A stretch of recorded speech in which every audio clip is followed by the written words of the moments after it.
Novembar u vrtu može biti pun iznenađenja, ali i aktivnosti, uprkos nižim temperaturama i skraćenim danima. Mnoge vrste povrća i začinskih biljaka uspijevaju i tokom hladnijih mjeseci, a pravilnom pripremom i njegom mogu izdržati dolazeće zimske uslove. Današnji video vodi vas kroz izbor biljaka, zaštitu od hladnoće i dodatne poslove koje je korisno obaviti u vrtu u novembru. Ako još nemate vlastiti vrt, nemojte da vas to obeshrabri i sada je vrijeme kada možete da započnete vašu avanturu uzgoja biljaka. A šta se to može uzgajati u novembru? U novembru naime možete saditi i održavati niz biljaka koje su otporne na hladnoću i prilagođene kraćim danima. Imamo tu prvo lisnato povrće. Zelena salata, blitva, kelj i špinat su idealni za novembarski vrt. Ovo lisnato povrće dobro podnosi niže temperature i čak postaje slađe nakon prvih mrazeva. Tu je s druge strane i korijenasto povrće. Mrkva, rotkvica, cikla i peršun mogu se saditi tokom jeseni i nastaviti rasti tokom blage zime. Korijenaste biljke imaju prednost jer su zaštićene u tlu gdje temperature sporije opadaju. Vjerovali ili ne, imamo i začinske biljke koje su otporne na zimu. Zimootporne biljke poput ružmarina, timijana i peršuna također su pogodne za novembarski vrt. Oni su korisni tokom cijele zime jer mogu izdržati blaže mrazeve, a mogu se lako brati i koristiti svježi u kuhinji. Često smo ovih dana spominjali bijeli luk i crveni luk. Ove vrste sadite u kasnu jesen za proljetnu berbu. Sjetva u novembru omogućava im da se razviju u hladnijim mjesecima, a zatim rastu snažno kada temperature u proljeće porastu. Još nije kasno i za zimsku sjetvu graška koji će krenuti sa naglim rastom u proljeće i osigurati vam ranu pa čak i obilnu i kvalitetniju berbu. Zima je pogodna za uzgoj graška jer on bolje podnosi hladnoću nego visoke temperature. Tu je naravno i jedan trik za sadnju u novembru. Koristite metodu malčiranja kako biste dodatno izolovali tlo i zaštitili mlade biljke. Slojevi slame, lišća ili čak platneni prekrivači mogu osigurati dodatnu toplinu i stabilizirati temperaturu tla, što pomaže biljkama da se bolje razvijaju čak i u hladnijim mjesecima. Prije uzgoja svakako obradite tlo, dodajte hranjive tvari jer zimskim biljkama treba snaga kako bi bile otporne i napredovale i u ovim izazovnim uslovima.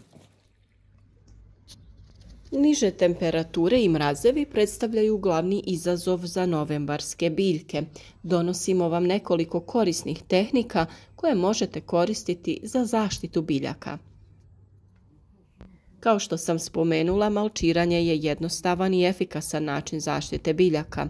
Materijali poput slame, komposta, drvene sječke i suhog lišća mogu se postaviti oko biljaka kako bi izolirali tlo i zadržali toplinu.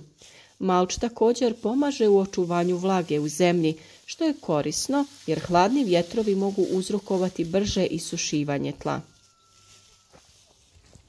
Tu je i upotreba pokrovnih materijala, naime pokrivači od tkanine ili agriofolija. Ovi materijali djeluju kao barijera između biljaka i hladnog zraka. Pokrivače možete postaviti direktno preko biljaka jer su lagani ili izgraditi male tunele koristeći neke plastične, metalne ili drvene obruče.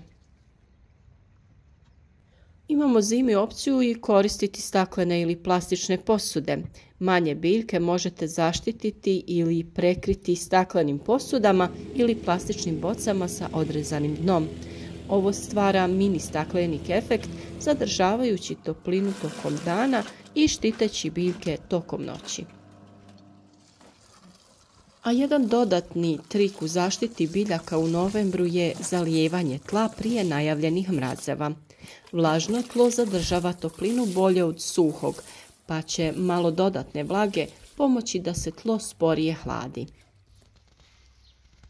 Dodatni savjet je svakako da ako imate povrće koje je spremno za berbu, uberite ga prije jakih mrazeva kako biste spriječili štetu na biljkama i sačuvali ubrane plodove.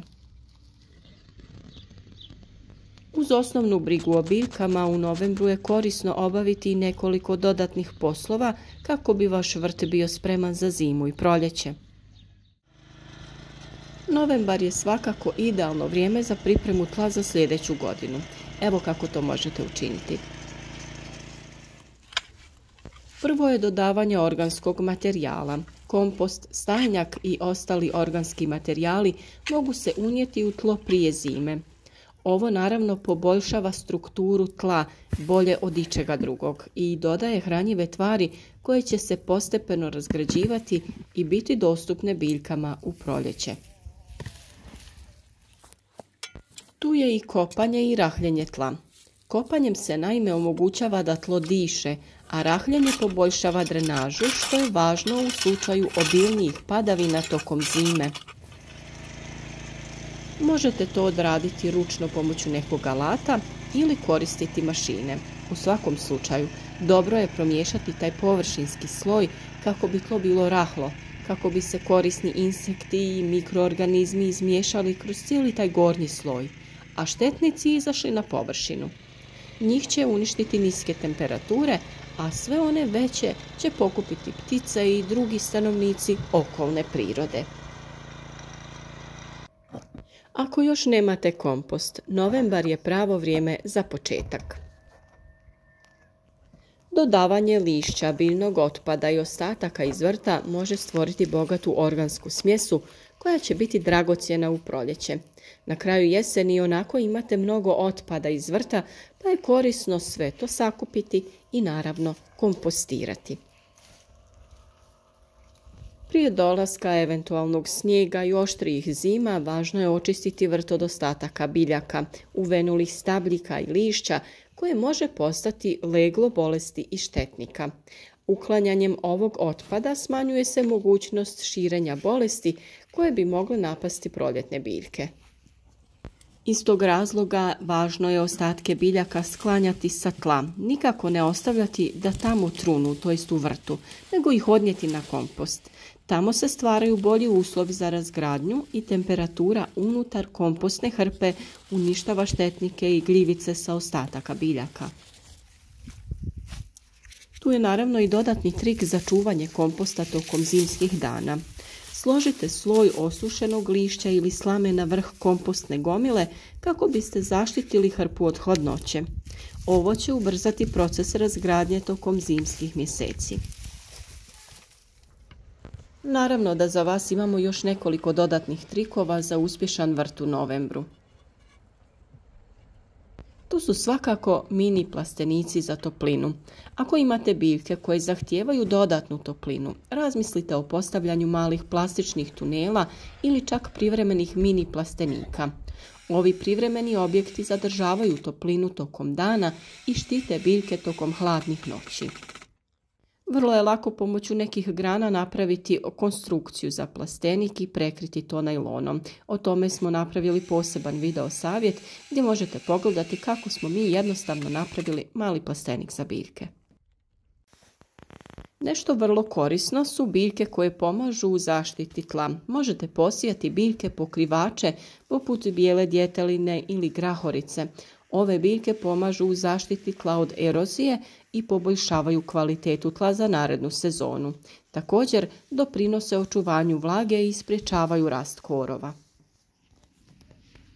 Pravilno gnojenje tokom jeseni je ključno. U jesen izbjegavajte dodavanje previše dušičnih gnojiva jer bi moglo stimulirati neželjeni rast u hladnim uslovima. Umjesto toga organski kompost ili pepeo od drveta mogu biti odlični dodaci za obogaćivanje tla bez poticanja previše rasta. Pepeo treba biti isključivo nastao sagorijevanjem drveta. Možete ga posuti oko biljaka i čak po cijelom vrtu. Tokom zime će on polako otpuštati hranjive sastojke u tlo. I nemojte pretjerati, dovoljno je oko 100 grama pepela po metru kvadratnom. Poželjno je također odraditi kalcifikaciju tla koja će popraviti pH vrijednost zemljišta, popraviti njegovu strukturu i osigurati potrebna hranjiva za narednu sezonu. Odradite je dodavanjem vapna, laganim posipanjem po cijelom zemljištu. Za kraj možemo zaključiti da uzgoj u vrtu na otvorenom u novembru zahtjeva pažljivo planiranje i pripremu. Odabirom biljaka otpornih na hladnoću, pravilnim metodama zaštite i dodatnim poslovima kao što su kompostiranje i priprema tla, vaš vrt može napredovati čak i u hladnim mjesecima. Dodatni trikovi kao što su mini plastenici, malčiranje i zalijevanje prije mraza pomoći će biljkama da izdrže niske temperature i očuvaju vlažnost. Ove jednostavne, ali efikasne tehnike osiguravaju uspješan vrt koji će biti spreman za novu sezonu kada se temperature ponovno podignu.